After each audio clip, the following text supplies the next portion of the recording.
So the US government is set to reopen following the passage of a spending bill in the Senate, which will allow government services to be funded. The bill passed by 81 votes to 18 after Republicans and Democrats reached a deal which relates to immigration. Now, immigration was really the cause of this shutdown, which began at 1 minute past midnight on Saturday because Democrats wanted to use the spending bill to provide some help for a group known as the Dreamers, 800,000 people who were brought to the US illegally as children and who are at risk of deportation. Republicans, however, said that the issue of the Dreamers was not a priority and they were not willing to put anything for them into the bill. But now they've reached a deal of sorts to allow the government to reopen. So the deal that Republicans and Democrats have reached doesn't give Democrats precisely what they wanted. It doesn't give them the fix for the Dreamers to shield them from deportation, but at least gives the Democrats the promise that a fix could be reached in the future.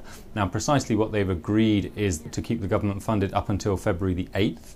Mitch McConnell, the Senate Majority Leader, has then said that if nothing has been done for the Dreamers by that point, he will allow debate to begin on a separate piece of legislation to help keep those people in the US and shield them from deportation. So that's a promise of debate, but the problem for Democrats is there's no guarantee at all that debate would actually lead to a solution to protect the Dreamers that would please the Democratic Party. And indeed, we're already seeing criticism from the left of the party, from progressives, who say that the Senate Democratic leader, Chuck Schumer, has caved in and signed a deal which really the party should not have gone along with.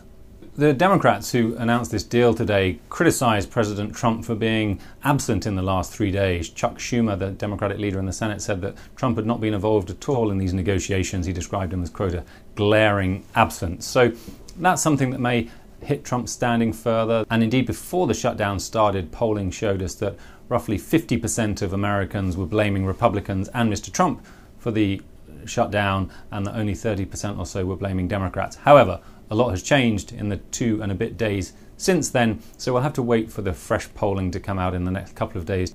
We've become used to such daily drama in Trump world. This shutdown in some ways doesn't stand out as anything exceptional. I think what's really going to matter is whether Congress can reach some kind of deal on immigration, because that's an issue that matters so much to the base voters of both parties. And the question is whether Trump's going to end up accepting something that is anathema in some ways to his own base, or whether he's going to take a hard line that denies the Democrats what they want but pleases the conservatives who got him elected.